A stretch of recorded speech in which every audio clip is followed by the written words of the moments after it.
Muy buenos días a todos. En nombre del Consejo Directivo queremos darle la bienvenida a este comité procesal de la Asociación Venezolana de Derecho Tributario, que hoy en día, en su mes aniversario, es propicia la ocasión para hacerlo de manera ampliada y abierta al público, como así lo propuso su presidenta, nuestra querida doctora Elvira Dupuy.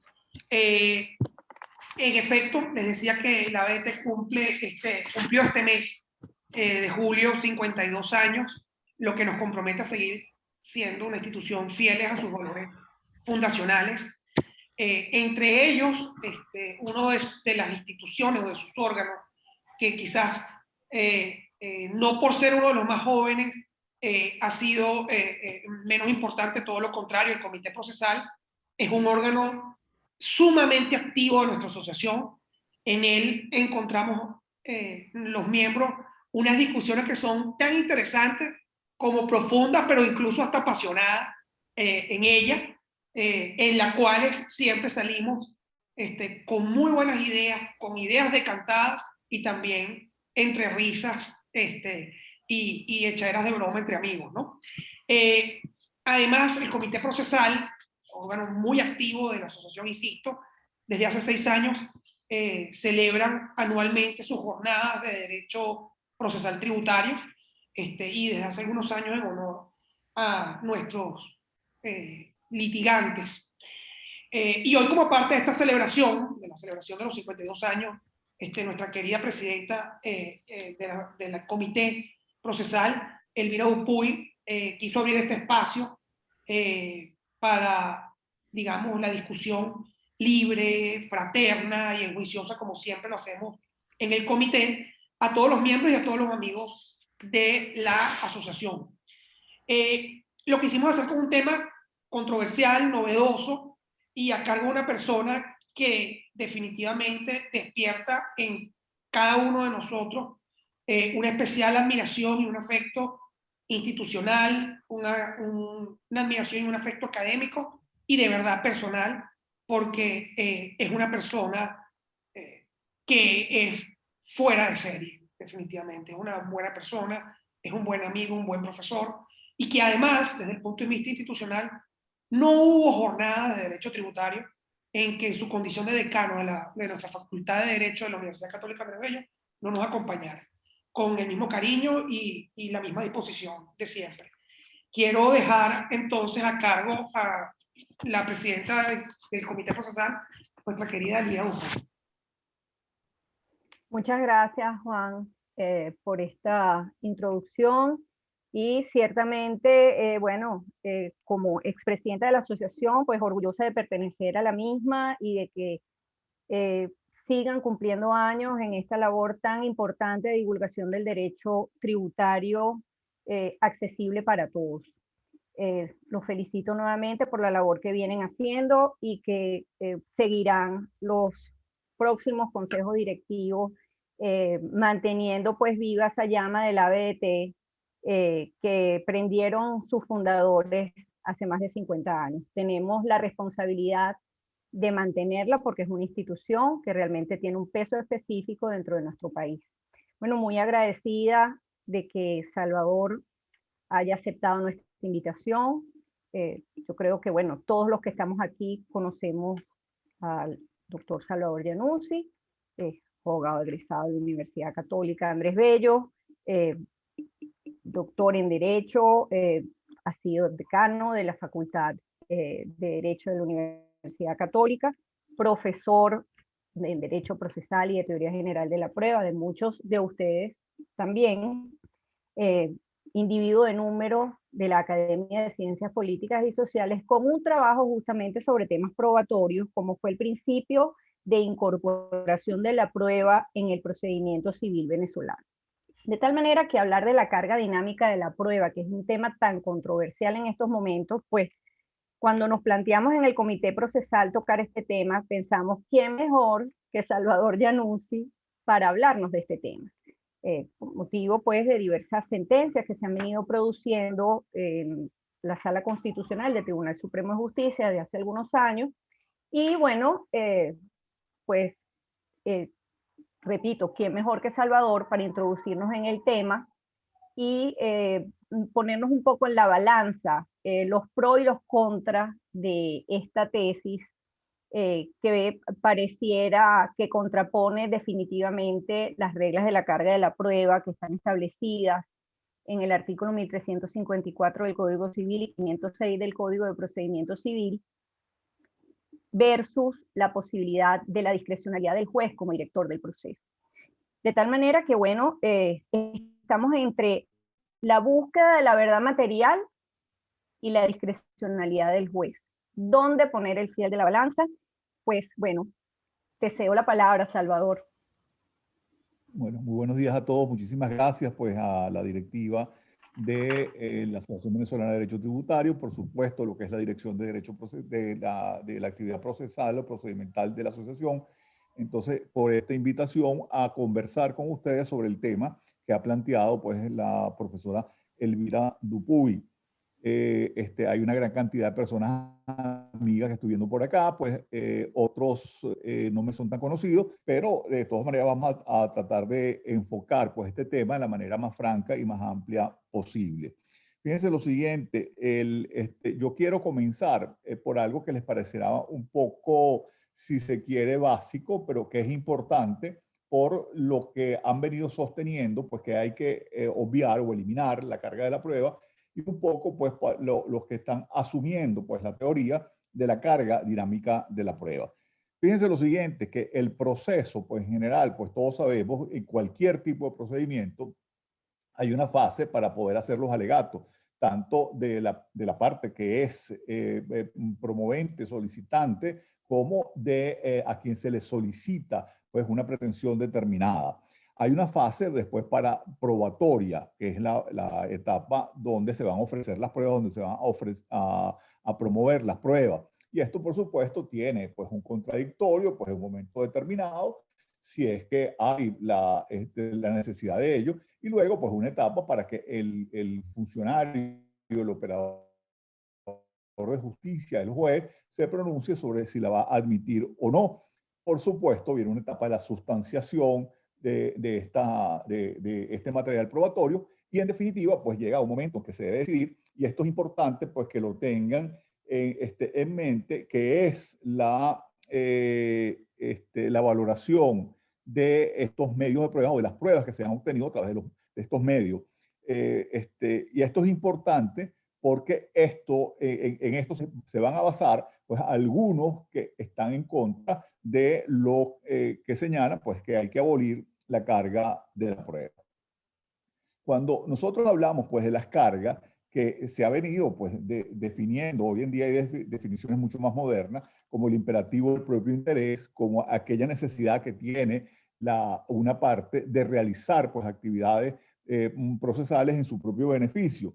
Entonces, hay que recordar que la dinámica, si se quiere, procesal, impone a las partes la realización de diversas diligencias, pues de actividades que en un momento dado para poder avanzar dentro del proceso.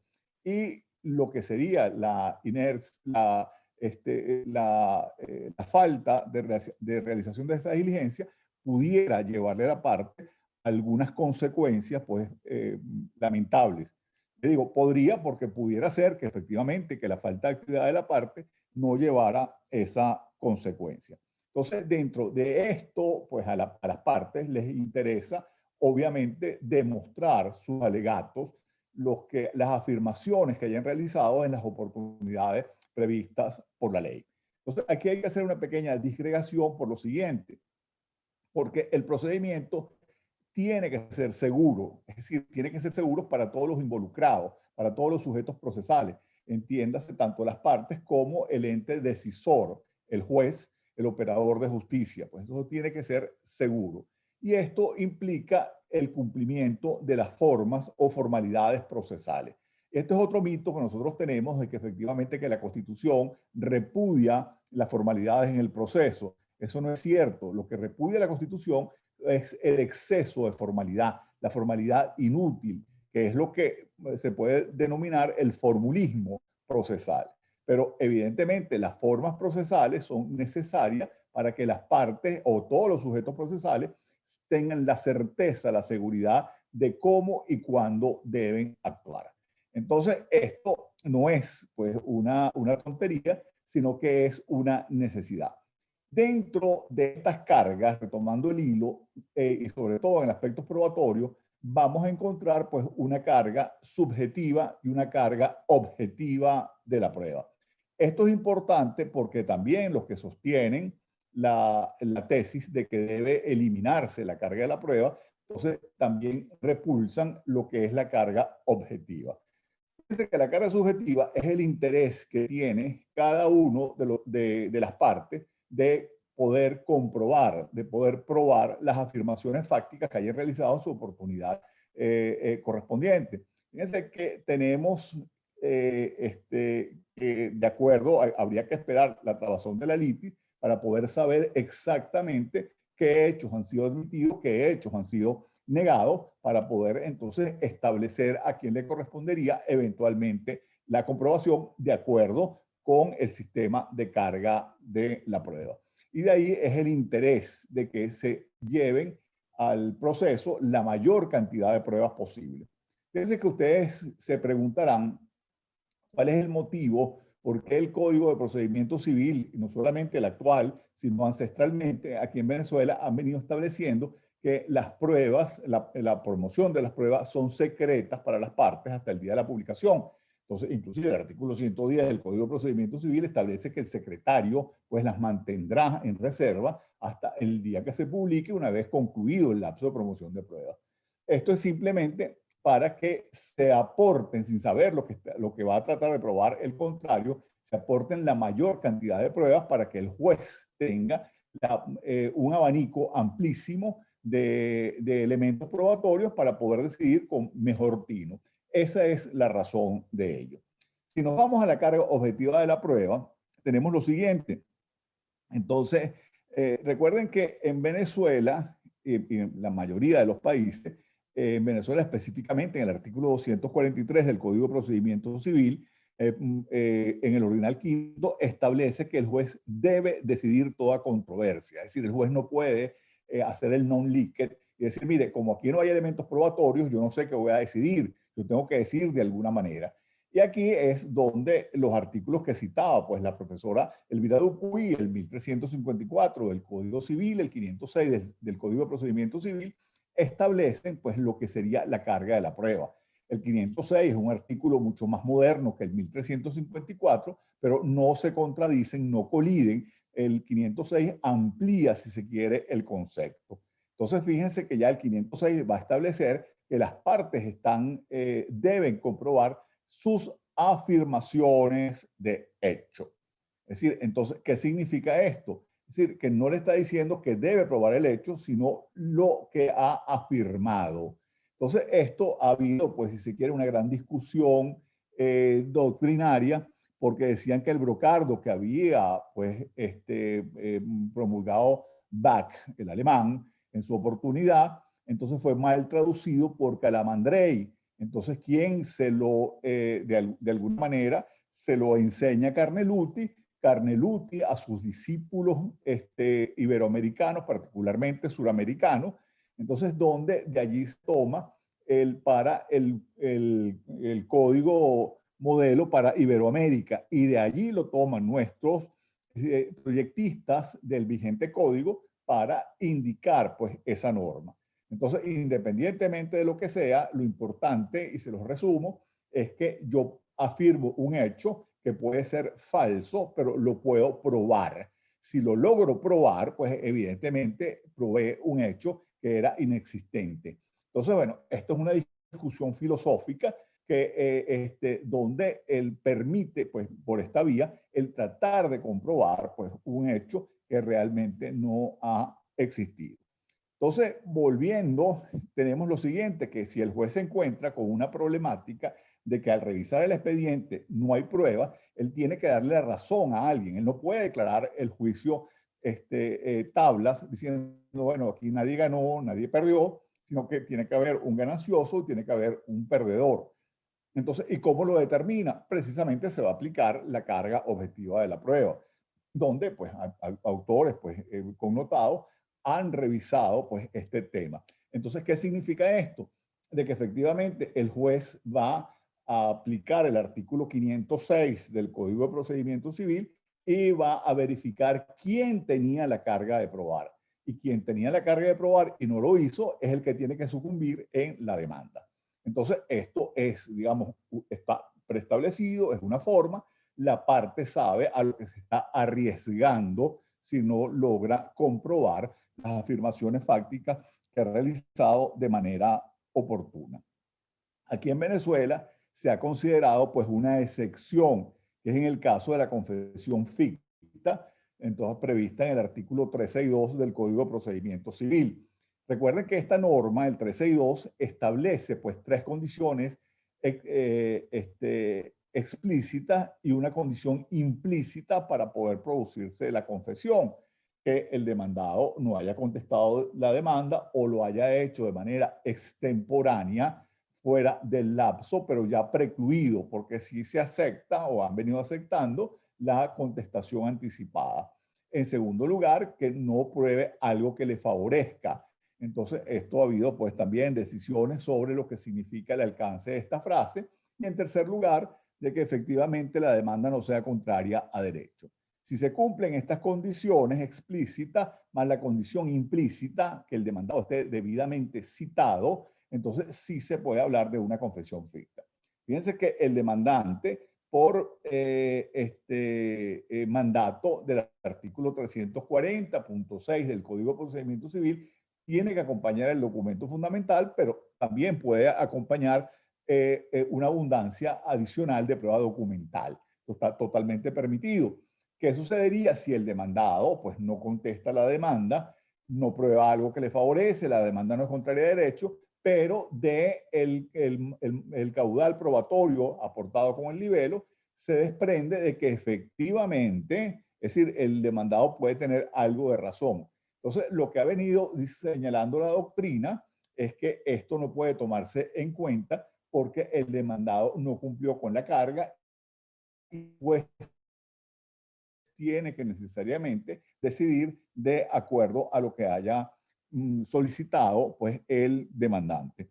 Esto hay dos decisiones que puedo recordarlas del 31 de agosto del 2004 y del 11 de febrero del año 2010.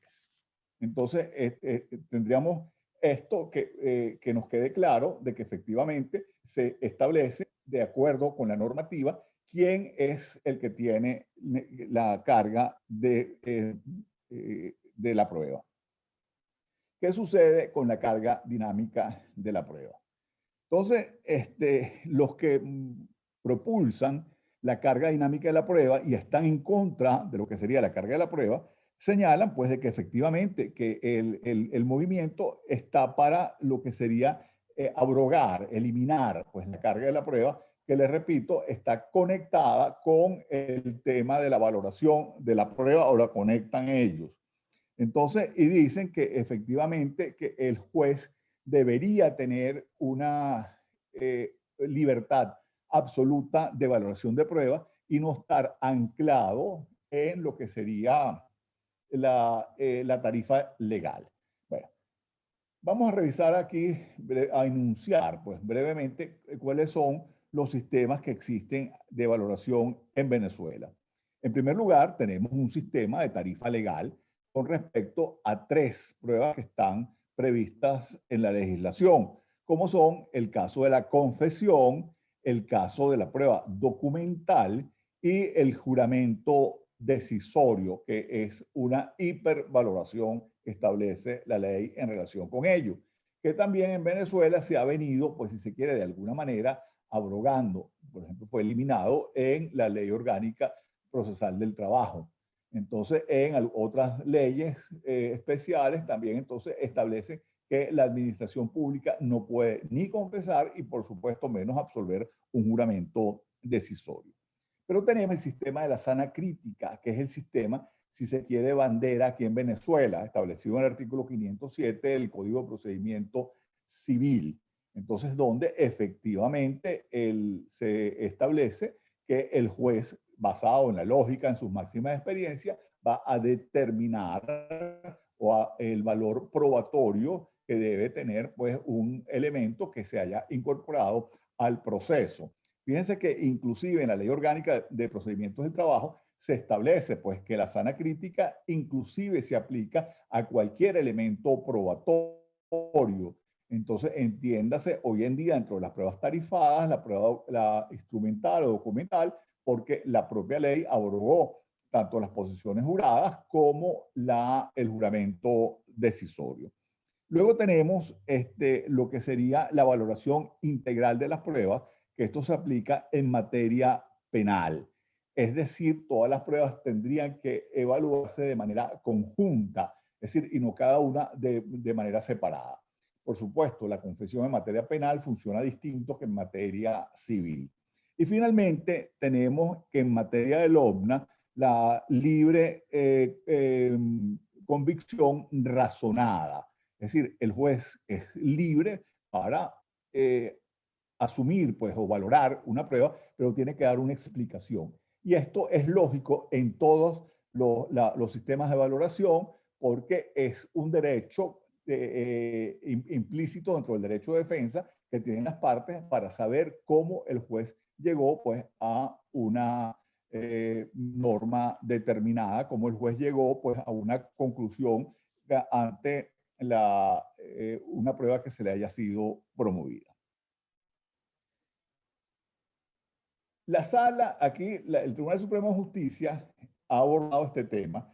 Entonces, yo quiero decirles lo siguiente, que la misma sala de casación civil, que hoy en día es la que propulsa la carga dinámica de la prueba, en sentencia del 30 de noviembre del año 2000, Seguro de La Paz, caso Seguro de La Paz, y el 30 de mayo del 2006, en la sentencia 364, entonces determinó precisamente lo que eran las cargas de la prueba, interpretando en los artículos 1354 del Código Civil y 506 del CPC. Es decir, que estaban estableciendo realmente que se debía aplicar la carga de la prueba en Venezuela porque está establecida como derecho positivo. Entonces, hay casos en los que la ley sí desplaza la carga de la prueba.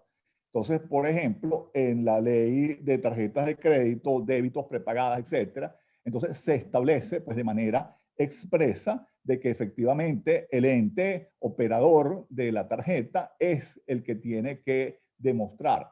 Y esto tiene, pues digamos, un sentido lógico, porque es el que tiene los archivos.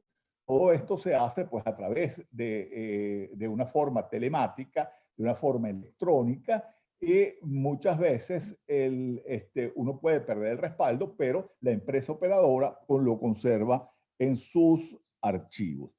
Entonces, inclusive, aquí la Sala Constitucional, por sentencia del 10 de julio del año 2007, que fue la sentencia del caso de Arauco, entonces dicta una decisión pues, en la cual establece que el operador de la tarjeta es el que debe probar.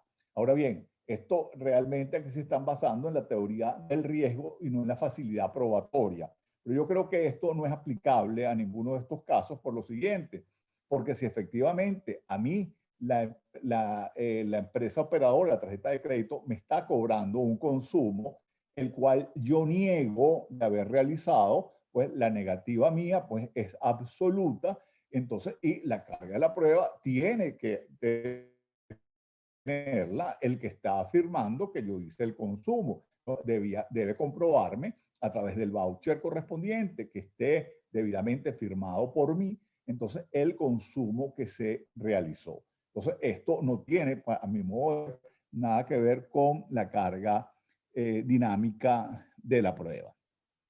Hay otras leyes, sobre todo en materia de orden penal, como es la ley contra la corrupción, eso también estaba establecido en la ley de salvaguarda del patrimonio público, de que efectivamente el funcionario que fuera investigado por apropiación indebida pues, del dinero público, etcétera, entonces, o que ostentara una nivel de vida que no consonó con el sueldo de vengado y con la declaración inicial de patrimonio. Tenía que demostrar precisamente la legitimidad de esa riqueza. Entonces aquí hubo un caso precisamente de una juez penal muy conocida pues, para su momento, donde de repente cambió completamente su nivel de vida. Entonces fue suspendida, fue investigada y la señora demostró sus orales y un testamento que había heredado pues, a una tía que era una persona con una gran capacidad económica y que había pagado su impuesto de acuerdo con la ley, etcétera, y logró demostrar el por qué tenía pues, hoy en día ese patrimonio. Por supuesto, fue absuelta completamente. Pero fíjense que son en estas causas criminales en las cuales entonces hay un desplazamiento de la carga de la prueba y se considera que quien tiene más facilidad para probar es la persona a quien se le está asignando, pero ya se le viene asignada por ley, es decir, que la parte que debe probar sabe de antemano, entonces, una forma procesal que debe hacer y cómo debe cumplir. Cuando señalan los que están en contra de la carga de la prueba, de que efectivamente esto es muy antiguo, porque viene del derecho romano, pues cuando se vino estableciendo, esto de repente de las diversas etapas del derecho romano, esto cambió, también en el medioevo esto cambió un poco, etcétera. Pero bueno, vamos a decir, lo moderno se ha venido pues estableciendo, como señalábamos, la carga de la prueba a quien afirma pues un hecho determinado. Entonces resulta que un juez argentino, Jorge Peirano, destapa esto, porque no es que lo descubre, lo destapa, porque esto ya había sido establecido por Jeremías Bentham hace 200 años en Inglaterra. Entonces, y también Jeremías Bentham se ocupó fundamentalmente del aspecto penal, diciendo pues de que esto debía probar el que tuviera mayor facilidad probatoria para ello. Entonces, esto en Argentina tuvo cierto eco, inclusive fue legislativamente pues, integrada a 2 códigos de provincias en Argentina. Entonces, precisamente por la influencia de Peirano, que se dedicó pues, a hacer una cruzada en América Latina sobre lo que es la carga dinámica de la prueba. Entonces, en algunos casos, es decir, puede ser razonable. ¿Por qué les digo que en algunos casos pudiera ser razonable? Porque él tendría que probar una persona que inclusive hubiese negado un hecho. Uno de los casos emblemáticos en Argentina son los casos de malas praxis médica, donde efectivamente se demanda un médico por malpraxis. Dicen que el paciente, obviamente, que estaba anestesiado, que estaba en un quirófano, no podía saber qué era lo que estaba haciendo el médico. Entonces, y efectivamente, el médico debe comprobar de que actuó de manera correcta. ¿Qué hacen los médicos en Argentina hoy en día? Pues simplemente todas las operaciones, las intervenciones quirúrgicas son filmadas. Es decir, porque en una sala de operación, si algo sale mal, no siempre es culpa del médico. Es decir, puede haber otros culpables que estén dentro de la sala de operaciones. Entonces, por ejemplo, aquí se siguió un procedimiento contra un médico por malpraxis, porque el problema es que le habían dejado unas gasas o unos algodones al paciente dentro de su organismo. Esto le causó una sepsia total y el paciente falleció. Entonces, el médico logró demostrar, mire, un momentico, es decir, esto dentro de lo que es el protocolo de una intervención quirúrgica le corresponde a la jefa de enfermeras, que es la que debe llevar el control de las gasas, el control del instrumental, el control de los algodones y no el médico, porque el médico está ocupado en otra cosa. Entonces, de allí es que efectivamente se estableció en Argentina, mire, usted compruebe de que actuó correctamente. Entonces, ese es uno de los casos. Por ejemplo, aquí en Venezuela, vuelvo con la LOPTRA, está establecido pues que el patrono, como es el que tiene el archivo, es el que debe suministrar parte de ese material probatorio, pero no siempre. Porque si, por ejemplo, el trabajador alega la existencia de un contrato colectivo, el trabajador es el que tiene que llevar el contrato y no el patrono, porque obviamente, es decir, es el que está alegando la existencia de unas condiciones determinadas establecidas en un contrato que está depositado pues, en una inspectoría del trabajo. Entonces, tenemos que efectivamente esto no serían todos los casos que debería desplazarse la carga de la prueba porque tiene mayor facilidad probatoria. En la sentencia 137 del 25 de mayo de 2021, entonces se estableció que quien esté en una mejor condición de probar es el que debe hacerlo. Pero fíjense lo siguiente, entonces esto establece un problema, porque ¿cómo sabe la parte que está en mejor condición de comprobar? Entonces esto tendría que decirlo el juez de manera anticipada al lapso probatorio o darle una oportunidad a esta persona adicional para que pueda cumplir con esa carga. Entonces, aquí, y esto es uno de los grandes efectos de la carga dinámica de la prueba, que a la parte se lo dicen en la sentencia. Mire, usted debió haber probado porque usted tenía una mayor facilidad probatoria. En consecuencia, como usted no probó, entonces usted queda condenado. Mire, es decir, esto no tiene ningún sentido dentro de lo que sería el derecho a la defensa, también tutelado por el artículo 49 constitucional. Entonces, aquí tienen, pues, digamos, una gran falla. Entonces, dice aquí, pues, algunos jueces en Venezuela, dice, bueno, entonces nosotros no podemos dedicarnos a caso por caso a indicar quién tiene la mayor facilidad probatoria. Entonces, ¿por qué yo debo asumir precisamente esa condición cuando no me lo están advirtiendo? En cambio, con la carga de la prueba, sí se sabe, digamos, de manera anticipada a quién corresponde comprobar y con eso se le garantiza precisamente la tutela judicial efectiva, también garantizada por la Constitución. Entonces señala la sentencia, en consecuencia, el juez debe desaplicar la norma, pues el 506, se aplica el CPC por mandato constitucional, porque esto viola la Constitución.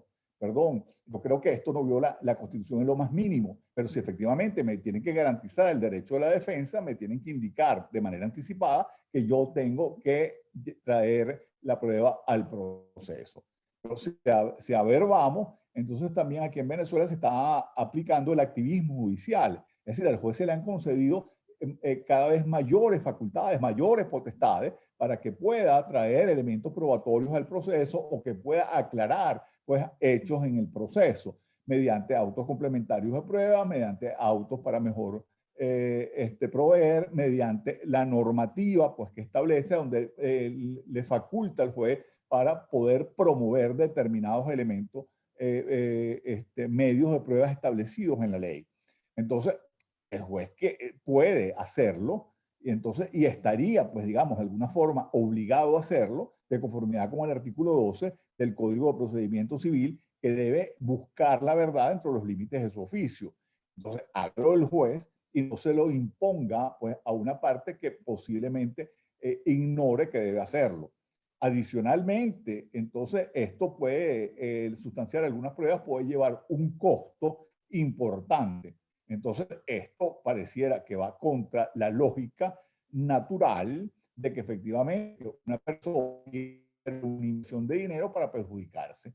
Entonces, dentro de la teoría de la normalidad, nadie quiere perjudicarse. Y si efectivamente esto me lo están haciendo, venga, dígamelo con alguna anticipación. Fíjense lo siguiente, que en este caso, que ya hubo un caso también muy parecido, pero que fue anulado por la Sala Constitucional. Entonces, en este caso era que una persona había adquirido un vehículo y lo había llevado al concesionario, según decía, pues, el liberó la demanda en 8 oportunidades y no le habían resuelto el problema. Entonces, solicitaba que le sustituyeran el vehículo, pero nunca demostró que el vehículo estaba cuál era el defecto que tenía, y eso fue lo que consideró el juez de segunda instancia. Mire, si usted no probó mediante una experticia cuál era el daño del vehículo, es decir, mire, entonces usted no tiene nada que reclamar. Y esto es lo que revierte la Sala de Casación Civil diciendo, mire, no, usted como concesionario y usted como fabricante del vehículo, usted tiene que conocer ello. Entonces, les voy a poner un caso un poco rebuscado, pero para que podamos entender hasta dónde puede llegar esto. Fíjense que un individuo iletrado, es decir, una persona pues, que por diversas razones no pudo estudiar, etcétera, se va para los Estados Unidos, se mete en un automercado, entonces ve que están vendiendo unos billetes de lotería, pregunta cómo es el tema, toma un billete de lotería y se ganó el quino allá en los Estados Unidos o como se llame, entonces 20 millones de dólares. Entonces llega un arreglo y le dice, mira, yo no quiero que esto me lo paguen fraccionado, sino que me lo paguen todo junto. Dice, está bien, si lo quiere todo junto, le damos 10 millones de dólares. Bueno, una persona con 10 millones de dólares puede vivir pues un rato tranquilamente. Se viene para acá, para Venezuela, se va pues a una empresa donde venden aparatos de computación, se compra una laptop y se la lleva para su casa. Resulta que al día siguiente va a la tienda y le dice, mire, señores, yo les compré ayer una laptop, aquí está la factura, pero esto no funciona. Entonces le dicen, mire, tráigala y la vamos a revisar. No, no, no, usted me da otra y yo se la cambio por la que usted me vendió ayer. No, no, señor, usted tiene que traerla. No, yo no voy a traerla. Entonces el señor tercamente insiste en eso, se busca un abogado, demandan a la tienda, la empresa que le vendió la laptop, etcétera.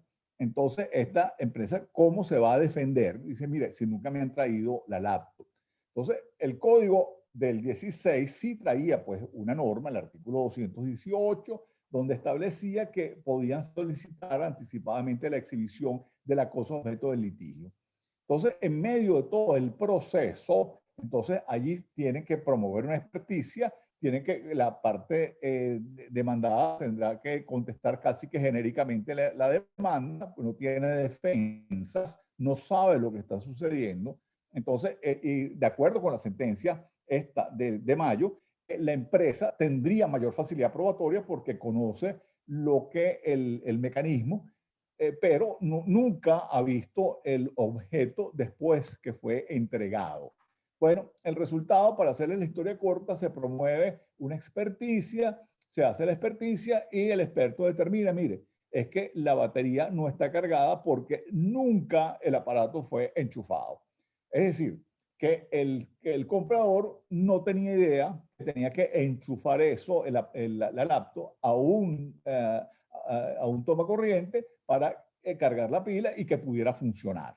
Eso nunca lo hizo y por eso no le encendía, no funcionaba la computadora.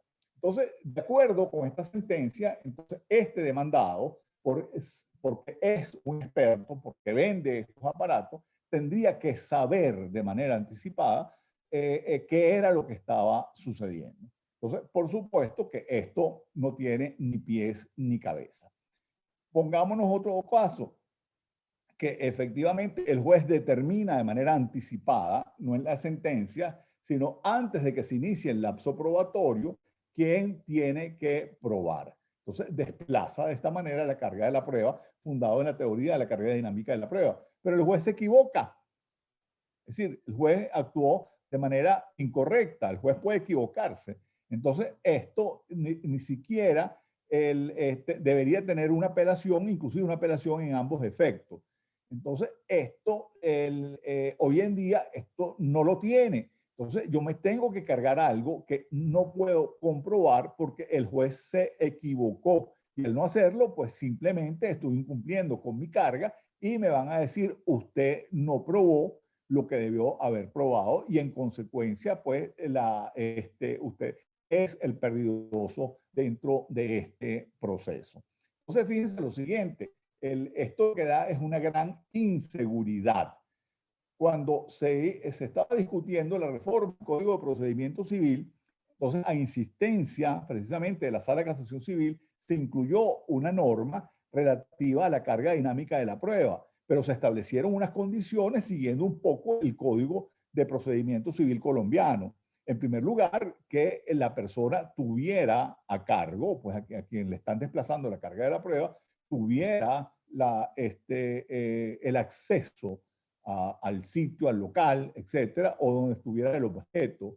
En segundo lugar, pues de que efectivamente se pudiera determinar que esta era la persona pues que tenía pues, sus archivos o lo que fuere, y que efectivamente que la decisión podía ser apelada en ambos efectos porque el juez podía equivocarse. Entonces, eso fue aceptado. Lo que pasa, bueno, ya sabemos que el código quedó pues en el limbo, ahí está, y no sé si están circulando pues ahora uno nuevo. Entonces, en consecuencia, como esto, yo creo que no me parece conveniente lo que sería la carga dinámica de la prueba, salvo casos excepcionales, casos muy excepcionales, pero que el juez debe advertirlo a priorísticamente. O si no, que el juez dentro de este activismo judicial asuma la responsabilidad y comience pues a aportar material probatorio en el proceso. Que eso es un poco lo que se refería pues de alguna manera Elvira cuando señalaba lo que fue mi trabajo de incorporación a la academia, que el principio de la incorporación de la prueba en el procedimiento civil, donde se trata pues de que efectivamente hay elementos probatorios que debe o que puede aportar el juez. Entonces, si esto nosotros lo correlacionamos con la jurisprudencia, doctrina jurisprudencial que se ha venido produciendo en Venezuela, entonces el juez tendría pues esa posibilidad en un momento determinado de asumir la carga probatoria sin desequilibrar el proceso. Pero entonces nosotros llegamos a algo que efectivamente no hay recursos económicos para que el juez pueda hacerlo. Entonces, como no hay recursos económicos, el juez está atado de manos, entonces, y lo que se está haciendo es traspasar pues, a una de las partes una responsabilidad que posiblemente no tenga. Entonces, y les insisto, si nosotros vamos a hablar de algún caso específico, entonces el juez debería hacerlo. Entonces, parte de lo que habíamos nosotros señalado cuando se propuso la reforma del código era que quien consideraba que no podía probar el hecho, que lo dijera bien en el libelo o bien en la contestación para que la otra parte tuviera la posibilidad de replicar ello y que el juez, con vista pues, de todos estos elementos, tomara una decisión. Entonces, donde se estaría preservando y garantizando el derecho de la defensa. Bueno, para concluir, pues yo considero que si una institución, por más antigua que sea, pero que da seguridad en un proceso, esto debería seguirse aplicando. Si efectivamente hay que modificar la distribución de las cargas de las pruebas, entonces esto debería hacerse de manera legislativa. Y en tercer lugar, si hubiese algún caso digamos, particular, algún caso excepcional, entonces esto debería decirlo el juez antes del inicio del lapso probatorio, o si se dan cuenta después, entonces ampliar ese lapso y darle una posibilidad para que la parte a quien se le está desplazando la carga de la prueba pueda hacerlo y pueda inclusive en un momento determinado replicar si hay algún error por parte del tribunal. Bueno, esto de manera general es lo que quería exponerles sobre este aspecto, y si efectivamente hubiese alguna pregunta para nosotros ampliar el tema o aclararla, con el mayor gusto estoy a la disposición. Muchísimas gracias.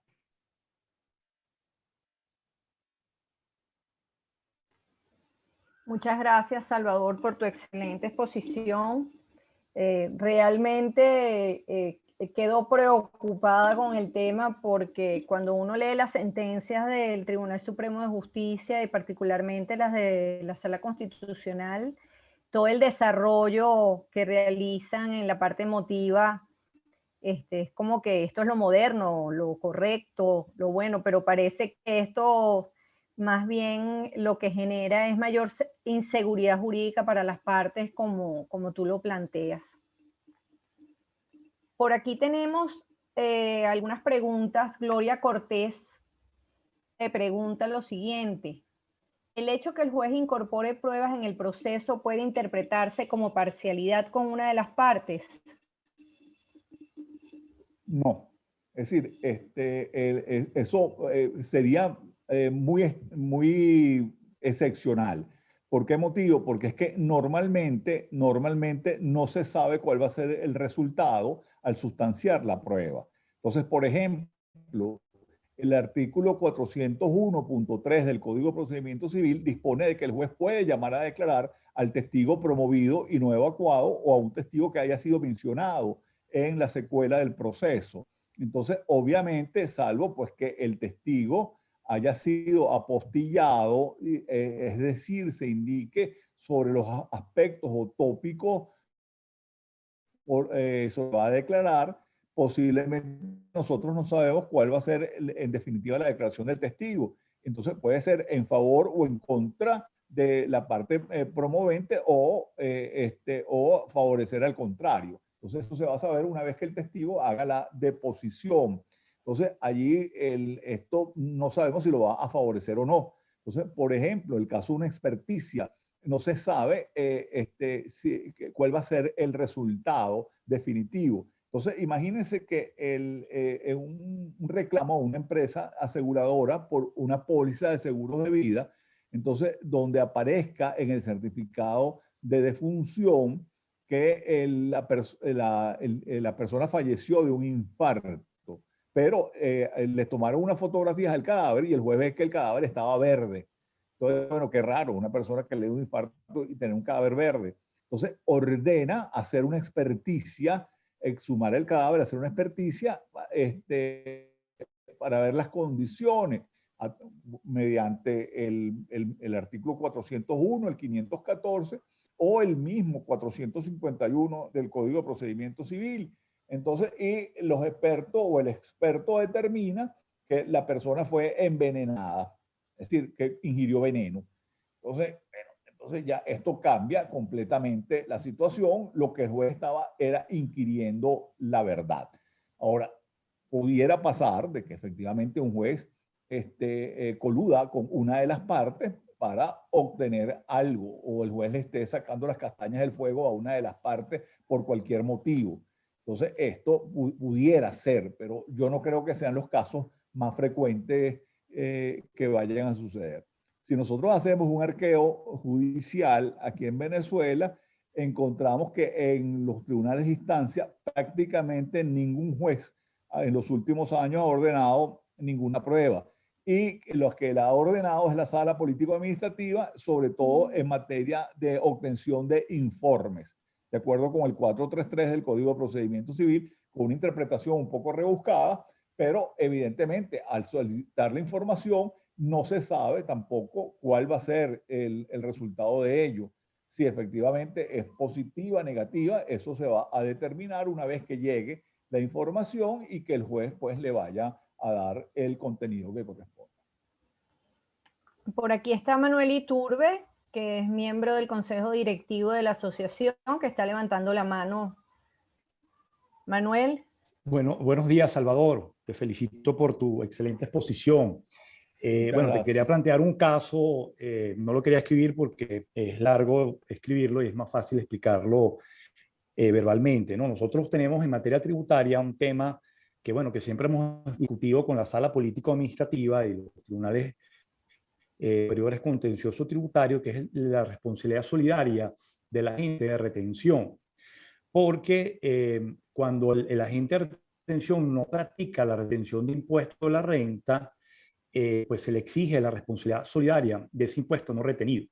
Tradicionalmente nosotros hemos defendido, o nos hemos defendido con ese cuestionamiento que hace la administración tributaria, con que nos tienen que probar que la deuda tributaria existe, porque si bien el agente de retención faltó en su obligación de hacer la retención de impuestos, es muy probable que esa persona a la cual yo no le hice la retención, que es efectivo cuando presentó su declaración y pagó el impuesto correspondiente. Entonces siempre nos hemos defendido señalando de que la administración tributaria debe probar que la deuda tributaria existe antes de exigirle la responsabilidad solidaria al agente de retención.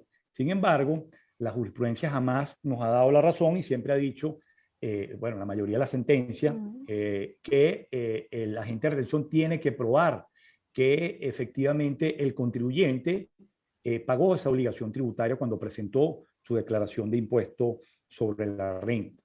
Entonces, no sé si aquí pudiera encajar algo de esto de la carga dinámica de la prueba, en el sentido de que quien tiene la facilidad para evidenciar si la deuda tributaria existe o no es la propia administración tributaria, porque el contribuyente al cual yo no le hice la retención, cuando presentó su declaración de impuestos sobre la renta, sobre ese ingreso pagó su impuesto sobre la renta. Entonces, la administración tributaria tendría los mecanismos para determinar si efectivamente esa deuda existe o no. Entonces, no sé cómo te parece, si encajaría ahí esta carga de la prueba dinámica o no, o si le corresponde al agente de retención esa carga probatoria.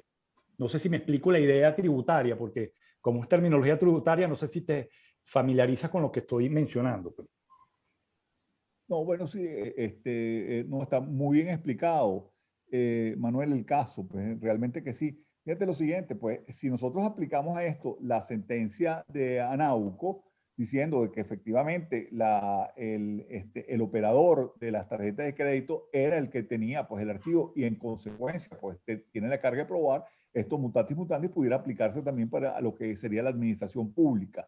De todas maneras, habría que ver, por lo menos desde mi ángulo, cuál sería la forma de contestación a este requerimiento de la administración pública. Pues si se está alegando diciendo, mire, es que efectivamente esto se pagó, yo tendría que demostrar pues el pago. Si lo estoy negando diciendo, mire, esto no existe, la administración tributaria es la que debería demostrar pues esto, diciendo, mire, usted incumplió con su carga de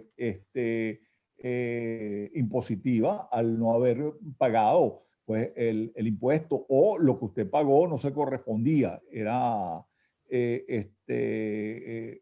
fue insuficiente porque debió haber liquidado pues una cantidad superior a la que realmente pagó. Creo yo, pues no sé si te doy respuesta a tu inquietud, Manuel. Sí, claro, claro. El tema es ese, pues que nosotros normalmente nos hemos defendido de, mira, administración tributaria, demuéstrame que la deuda tributaria existe, porque si no estás cobrando de forma doble la obligación. Por un lado, a la agente de retención, que evidentemente cometió una falta y tiene que ser sancionado, pero no debería pagar ese impuesto, porque probablemente la persona obligada principal, que es el contribuyente, seguramente lo declaró cuando presentó su declaración de impuestos sobre la renta.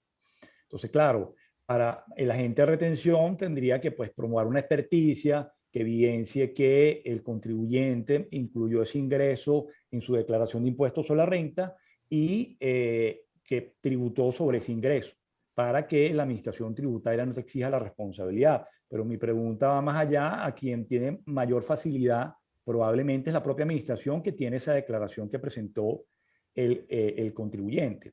Claro, es un tema a lo mejor... Claro. De detalle, ¿no?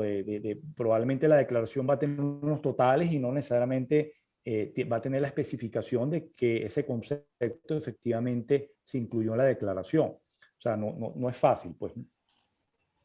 Manu, yo me voy a colear de todas maneras también ahí pudiera solicitarse la exhibición, claro, de la declaración. Sí. Adelante, Juan. No, sí, profesor, yo me voy a colear en tu pregunta y yo creo que va muy en lo que estaba diciendo nuestro profesor Januzzi. Allí también se puede incluir una prueba de informes a terceros, es decir, al sujeto retenido, diciéndole, mira, usted sobre este pago que yo te hice, lo declaró en su declaración de impuestos sobre la renta o en su declaración de IVA. Entonces, claro, él, a través de una prueba de informe, puede decir, mira, sí, yo pagué mi impuesto sobre esto.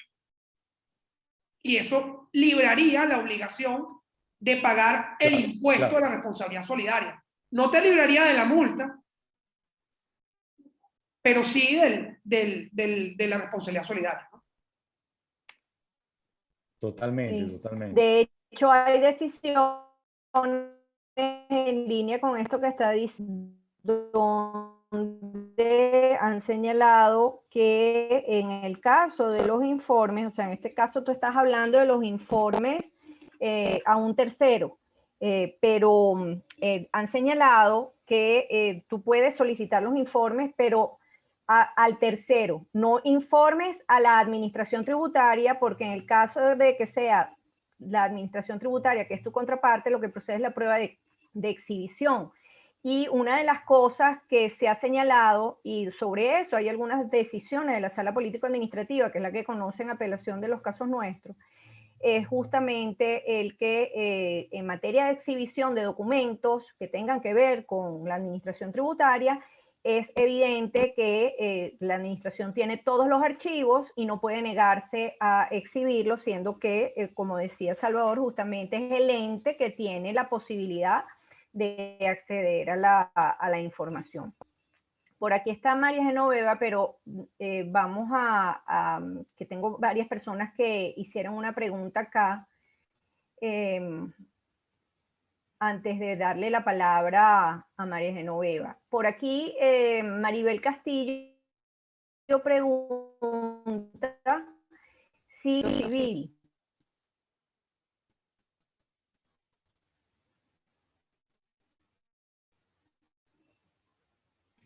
Bueno, realmente siguiente, porque el proyecto que se presentó ya hace unos años atrás, que fue la misma sala de casación civil, en ese momento la presidenta de la sala de casación civil, la doctora Iris Peña, es decir, era lo que yo catalogaba, pues un código inclusero, es decir, no se sabía quién era el padre ni la madre del código, era completamente desarticulado.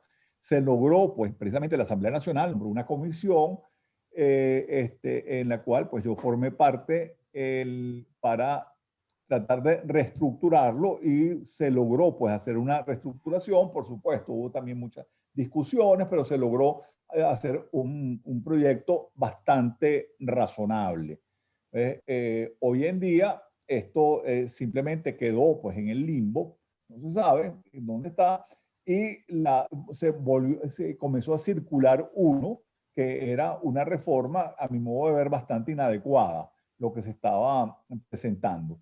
Entonces, hoy en día, pues obviamente con toda la situación en la que nosotros estamos envueltos, porque ya en aquel proyecto de código sí se había hablado pues algo sobre avances tecnológicos, telemáticos, etcétera, pero hoy en día creo que habría que darle una estructuración completamente distinta porque yo creo que con toda esta situación en la que estamos inmersos, en la que estamos envueltos, ya mantener pues el expediente tradicional como que no tiene mucho sentido, salvo en algunas actuaciones o en algunos casos en los cuales sería necesario precisamente llevar pues, el expediente, vamos a llamarlo, de la forma tradicional. Pero hoy en día, inclusive en países latinoamericanos, se están ya llevando expedientes de manera electrónica, de manera virtual. Entonces yo creo que si se va a hacer una reforma, debería apuntarse ante ello. Pero también esto da pues algo que pensar. Entonces, si efectivamente, si todo se va a manejar de manera telemática, hasta donde sea necesario tener, como hoy en día se tiene, tribunales en los distritos. Lo que habría que tener es un buen servicio, precisamente de servicio de electricidad, un buen servicio informático para poder mandar pues, esto de manera electrónica. Y por supuesto, es decir, con la firma electrónica, no la firma digitalizada, que es una cosa completamente distinta, la firma electrónica que se tenga certeza a través de una certificadora de quién es el que está emitiendo pues, el documento determinado. Entonces, sí habría posiblemente que hacer algunas actividades de orden presencial, pero otras se pueden hacer de manera telemática. Por ejemplo, si se requiere una inspección judicial, es decir, la mayoría de las veces tendrá que hacerse de manera presencial. No es que no se pueda hacer vía satelital, como ya se han hecho pues, en algunos casos, entonces donde pudiera darse a través de estos elementos satelitales constancia de algo. Por ejemplo, ya los testigos se están evacuando también de manera telemática, entonces no sería necesaria la presencia del testigo, sino la garantía en la sede del tribunal, sino la garantía de que el testigo esté contestando las preguntas sin, digamos, presión o ayuda de algún tipo. Pero yo creo que en este momento yo diría que efectivamente no se está discutiendo ninguna, por lo menos de manera abierta, ninguna reforma al Código de Procedimiento Civil. Gracias, Salvador. María Genoveva, que tenía levantada la mano por allí. Hola, buenos días, ¿cómo están? No sé si el internet me ayuda, pero como ya cambiaron, se me fue la conexión. Entonces, era un poquito sobre el tema de lo que estaban hablando de las retenciones y la manera, digamos, cómo se puede contraargumentar la posición de la administración. Simplemente un comentario que me parece apropiado es que en materia de impuestos sobre la renta, Manuel, habría que ver efectivamente cuál es la obligación que le están imputando a la gente de retención, porque si se trata, digamos, de las retenciones generales que constituyen parte de los ingresos brutos globales, es difícil, digamos, demostrar si eso forma parte del enriquecimiento que resultó gravable, porque como todos sabemos, no es un hecho único el que genera el impuesto, sino es un conjunto de operaciones que al final generan un incremento en el patrimonio, lo que resulta gravable. Entonces, por eso tal vez la jurisprudencia o los tribunales de alguna manera se han inclinado, por lo menos en materia de impuestos sobre la renta, a obligar a que la gente de retención sea el contribuyente natural, haya o no pagado el impuesto, esté obligado a responder por la operación de retención específica. Y bueno, será el comentario que quiero hacer. Gracias, María Genoveva. Por aquí hay una pregunta de Rafael Tobía.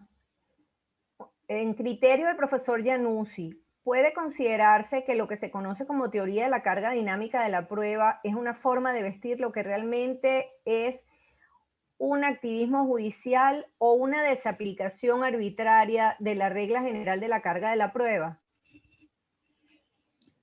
Rafael, mil gracias por la pregunta. Fíjate lo siguiente, hay un movimiento en el mundo en general sobre de constitucionalizar el derecho procesal.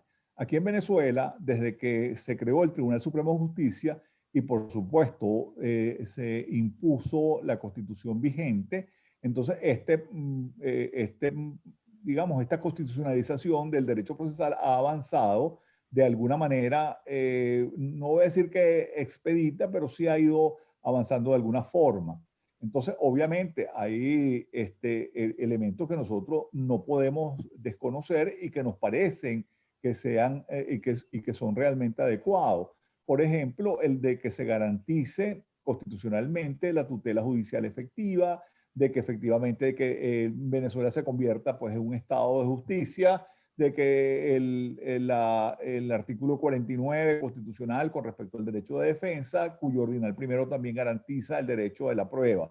Dentro de esto, entonces garantiza pues lo siguiente, que se debe garantizar no solamente la posibilidad de utilizar todos los medios probatorios establecidos en la ley, incluyendo acá las pruebas libres previstas en el artículo 395 del Código de Procedimiento Civil. En segundo lugar, que las pruebas se evacúen siempre y cuando se le dé un impulso procesal a ello. No es que yo promueva la prueba y que oficiosamente se deba evacuar. Hay algunas que sí se pueden hacer, otras que no se pueden hacer si no hay el concurso del promovente o de ambas partes. Y en tercer lugar, que efectivamente se valoren esos elementos probatorios y que se sepa cuál fue el criterio para su valoración. Entonces, dentro de esto, los que sostienen, inclusive la Sala de Casación Civil dice que basado en el artículo 334 de la Constitución de la República, el juez debe desaplicar la carga de la prueba. Yo particularmente no comulgo con esa postura por lo siguiente, porque les repito, el proceso tiene que ser seguro. El proceso tiene que haber seguridad para las partes o para todos los sujetos procesales, incluido el juez. Entonces, de las oportunidades en que se debe actuar y cómo debe hacerse y quién debe hacerlo. Entonces, si no, simplemente esto sería caótico porque cada procedimiento tendría pues unas regulaciones casi que particulares o especiales. Entonces, por eso yo creo que efectivamente lo de la carga dinámica debería verse, digamos, de una manera demasiado comedida. Pues no es negarse a que las cosas pueden evolucionar, que las cosas puedan cambiar en un momento dado, pero que esto se haga con la certeza de que puede haber justicia para quien la está solicitando o inclusive para la parte a quien se le solicita, porque puede ser que quien esté solicitando algo no tenga la razón. Claro. Por aquí nuestro amigo desde Bolivia, Jaime Araujo, dice lo siguiente. Buenos días desde Bolivia. Mis felicitaciones por la constante actividad de la asociación y al doctor Januzzi. Quería pedir si pudiera darnos su opinión sobre las particularidades de la prueba de reciente obtención y si es imprescindible demostrar si esa prueba estaba o no disponible o si es suficiente que la contraparte no la objete como tal. Es decir, la contraparte, digamos, la administración tributaria, no niega que sea de reciente obtención. Bueno, si me pueden aclarar qué se refiere con el concepto de reciente obtención. Jaime, ¿pudieras liberar el micrófono para que expliques al doctor Januzzi exactamente cuál es tu inquietud? Sí, ¿Cómo estás? buenos días, ¿cómo bienvenido al están? comité. Bien, Jaime. ¿Cómo está? Mucho gusto, doctor Januzzi, mucho gusto y muchas felicitaciones a usted y a todo el instituto que siempre está muy activo. Sí, mi pregunta se refería a lo siguiente. En nuestra normativa está previsto que quien presenta prueba de reciente obtención debe demostrar que esa documentación, esa prueba no estaba disponible para él, ¿no? Y que esa indisponibilidad no es causada por él mismo, ¿no? Entonces, si el contribuyente, en materia tributaria, el contribuyente presentara una prueba de reciente obtención y esta prueba, o sea, la condición de que es de reciente obtención, que recientemente ha sido obtenida, no es objetada por la administración, simplemente por su silencio, es decir, tampoco es que la acepte expresamente, sino que solamente la administración no dice nada al respecto, no la objeta como tal. ¿Es correcto que la autoridad que administra justicia exija al contribuyente, en este caso, al que aportó la prueba, la comprobación de sus afirmaciones del por qué no era disponible en ese momento? ¿O basta con el hecho de que si la administración tributaria no la ha objetado, entonces el juez oficiosamente no tendría que poner en duda algo que no está en controversia, algo que la otra parte no lo ha vuelto controversial, quiero decir? A ese punto era mi pregunta. Muchas gracias. Ok, entendí perfectamente a qué se refiere. Entonces, tenemos lo siguiente. Digamos, le puedo poner un ejemplo que es en el caso de un sucesor procesal. Es decir, la administración pública pues le exige al heredero de alguien el cumplimiento de una carga tributaria que existía. Entonces, esta persona que es el sucesor procesal posiblemente esté desactualizado con respecto a las actividades que realizaba su causante. Y una vez ya cumplido con los lapsos procesales, se encuentra en un archivo un documento en el cual pues demuestra el cumplimiento de la obligación, pero cuando lo va a aportar estamos hablando que es extemporáneo. En ese caso, creo yo, de acuerdo con la legislación venezolana, que debería solicitar esta persona, primero abrir una articulación probatoria de acuerdo con el artículo 607 del Código de Procedimiento Civil por una necesidad de procedimiento, precisamente para hacer la demostración de ello, de que esto no existía, y solicitar la reapertura del lapso para poder incorporar ese elemento probatorio.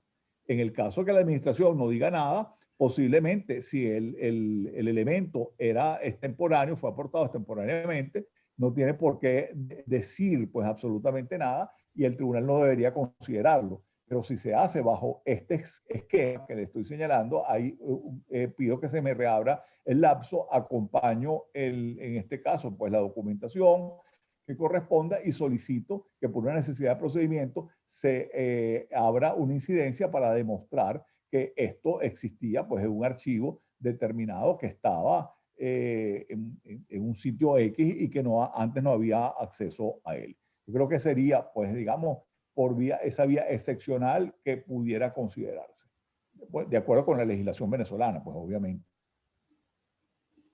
Muchas gracias, doctor.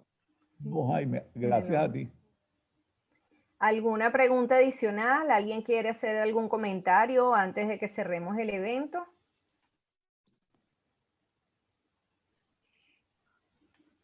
Bueno, Elvira, creo que el profesor Januzzi nos otra vez cubrió todos los puntos. Sí, tan enjundioso. Además, me hizo recordar un examen oral que tuve con él con la prueba telemática. Que bueno, espero que no cambie la nota, profesor. Entonces,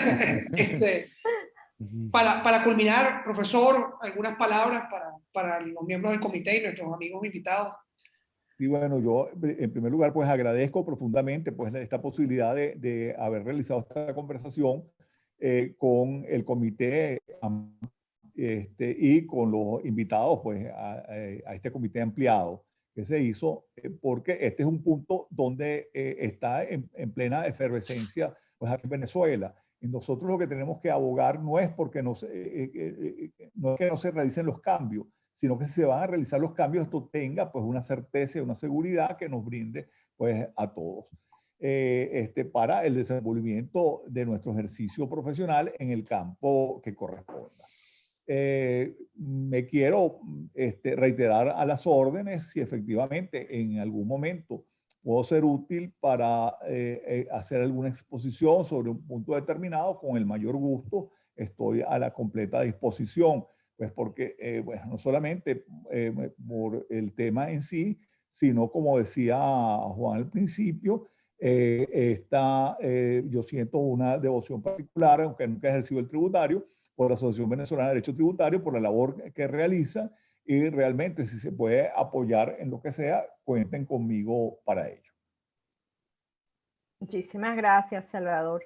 Bueno, en nombre del Comité Procesal, muchísimas gracias por tu apoyo en esta actividad. Realmente fue muy enriquecedora la reunión del comité el día de hoy. Y bueno, le dejo el cierre a Juan y Manuel como integrantes del Consejo Directivo de la asociación. Gracias, Elvira. Estuvo estupenda, como siempre, las discusiones. Muchísimas gracias. Sí, excelente todo. De verdad que muchísimas gracias a Salvador Januzzi y Elvira. Tú, como siempre, bueno, coordinando este comité y siempre con actividades muy productivas. Muchos saludos a todos. Feliz mañana. Gracias. Igual para todos. Gracias.